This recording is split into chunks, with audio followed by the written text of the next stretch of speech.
День на столе. Я буду что-то не понял. Ну, просто звука не будет, давайте как-то... У меня это смысл. Ну, давайте, да. В прошлый раз поменялись, кусок Андреевского стула. Сейчас вам сегодня ротация. Ротация, да.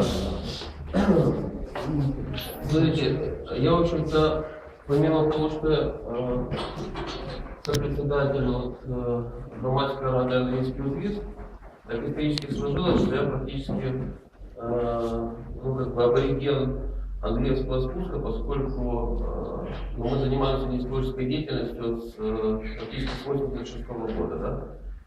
Вот, то есть это уже больше 25 лет, поэтому все происходило на наших глазах. Вот, и, наверное, на сегодняшний день вопрос устава это может быть одно из решений, возможных решений того коллапса, который существует в Киеве и который на наших глазах в связи с этим развивается на Андреевском спуске. То есть,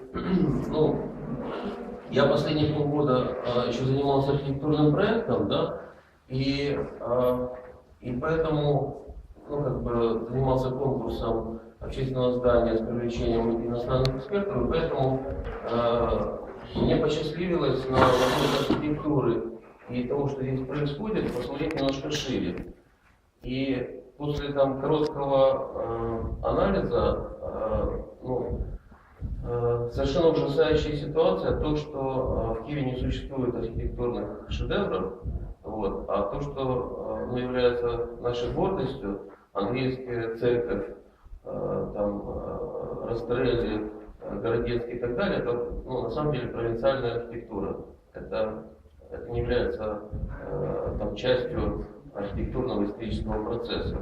О чем это говорит? То есть последних 300 лет Киев застраивался коммерческими, административными застройками, достаточно эклектичными, которые шли в фарватере, в общем-то, того, что происходило с архитектурой во всем мире. Вот, и по сути это длится 300 лет. То есть вся абсурдность вообще всей разрешительной системы, исполнительной, все, что касается того, в чем мы находимся, да, в архитектуре Киева, да, оно настолько себя исчерпало морально, физически, профессионально, организационно, да, и мы сейчас эту исчерпанность, да, мы видим сейчас на Андреевском спуске. Когда, то есть, если, допустим, этих реставраторов с Андреевского спуска запустили бы, допустим, в Венецию, да, или в какой-нибудь там приличный город, и бы там горожане просто повесили этих реставраторов. За то, что они, то есть система реставрации такова, они не видят другого способа, кроме как восстановить, покрасить. То есть они не понимают, что такое, что один из самых главных авторов вообще архитектуры это время, да? Они не понимают, что такое образ архитектурный.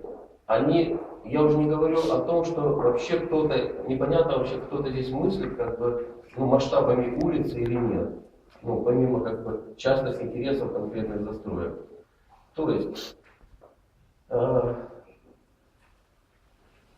коллапс, я считаю, на таком уровне, и может быть даже хорошо, что он дошел до своего апогея, я не знаю, может быть еще хуже, может быть что-то, да? Вот. Но может быть мы находимся на том дне, как раз от которого можно оттолкнуться, да? И то, что нужно абсолютно точно менять организационные вопросы, да, организации, да, в силу того, что получается так, что профессионалы, которым мы доверяем, да, и которые якобы должны этим заниматься, это тоже архитектурное управление, или реставрационные, строительные, городская власть и так далее, она не в состоянии, ни физически, ни материально, то есть вообще, я думаю, я сказал материально, а потом подумал, что вопрос же не денег. То есть я думаю, что если сделать журналистское расследование как тратятся бюджеты. Вот на Андреевском спуске говорят, что вот нету денег, да? И нам как бы нас ставят перед выбором. То есть мы говорим о том, что вы вандалы, да? Ну, я прихожу, прошу, допустим, не затирать там фрески, которые там у нас на здании, да? Вроде договорились на всех уровнях. Потом прихожу, оказывается какой-то кретин, извините за что на конференции у меня такой сленг, да? Какой-то рабочий там начал щеткой драить по... Это же, наверное, рабочие, как бы, они же ничего не делают без разрешения там, своих руководителей, да? То есть щеткой по фреске практически, по росписи, да? Вот. То есть вы можете себе представить, до какого уровня антипрофессионализма вообще докатилась вообще вся наша машина, которая, как бы, строительная и реставрационная, которая вот работает вообще. Это же можете себе представить, сюда же втянули, наверное, самые лучшие силы, да? Вот то, что происходит на Андреевском спуске, это все лучшее, что у нас есть, мягко говоря, да? И методы лучшие, и так далее. То есть, если... Да, и нас ставят перед выбором. Мы типа вам делаем, вот реставрируем, да, мы вам делаем тут ремонт, а вам еще что-то не нравится, да? То есть нас ставят перед выбором. Либо мы делаем хреново, непрофессионально, алогично и вандально, да? Либо мы не делаем вообще. Вот принимаете то, что мы делаем. То есть караул. И по сути, что же происходит? Да, если, допустим, сделать и говорят, что у нас нет денег, да, я уверен, что если сделать журналистское расследование, какие бюджеты потрачены, какие запланированы, то окажется, что тут еще, как водится у нас в распиле бюджета, то есть все, как бы, любой объект это является там, как бы средством параллельно еще, скажем, заработать тем людям, которые там организовывают этот процесс. Но это же всем очевидно, да? Неважно.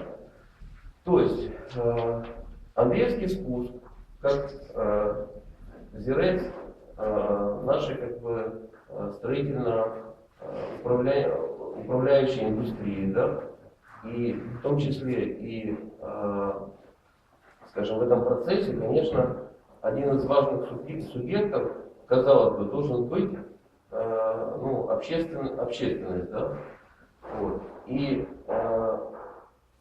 я думаю, что на примере вот этой улицы, да, нам нужно отвоевать,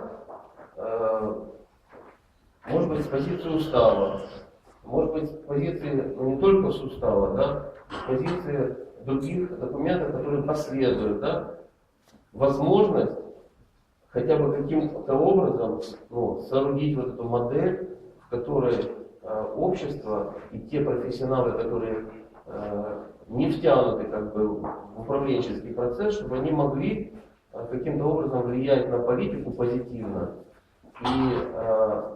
и каким-то образом все-таки в силу того, что, насколько я понимаю, ведь что получается, что те, кто здесь работает, живет, кто здесь проводит лучшие дни своей жизни, посетители, являются самыми критичными и самыми взыскательными и самыми, может быть, активными экспертами того, что здесь происходит. То есть получается, что, конечно, извините, там, любому руководителю, будь то Попов, Иванов или Федоров, там, или там другие фамилии можно перечислять, руководство страны, для них важно, там, страны, города, там, района и так далее. То есть им важно ситуативный, там, я не знаю, там, отчитаться руководителю района, мэру, президенту, там, или еще кому-то. То есть, в принципе, как бы, им нужно, по сути, отработать, какие-то свои какие-то функции, да, но это не является их жизненным интересом. Им вообще, как бы, все вертикали власти абсолютно по барабану вообще, что здесь происходит, их интересует только, как это повлияет на их состояние власти. Все. То есть сама улица, каждый конкретный дом, извините, интересует конкретно вот нас с вами, да, сидящих здесь, и те люди, которые живут в этих домах, которые, которые здесь находятся, которые здесь творят, которые здесь, те, кто организовывает здесь, культурные процессы, проекты, искусство и так далее, кто вкладывает душу каждый день и каждую секунду. Вот. И, наверное, другого способа нету, то есть логика напрашивается сама собой. То есть те люди, которые здесь находятся, они должны, как самые непосредственные субъекты этого организма уличного, да, должны, конечно, влиять на эту ситуацию, и другого пути просто нет. И поэтому в этом смысле непонятно, скажем, с одной стороны непонятна, скажем, позиция Киевского совета, депутатов Киевского совета. С другой стороны, конечно, скажем так, когда общество берет на себя больше функций ответственности, конечно, эта функция ответственности упускается чиновниками, да, вот, или она растворяется.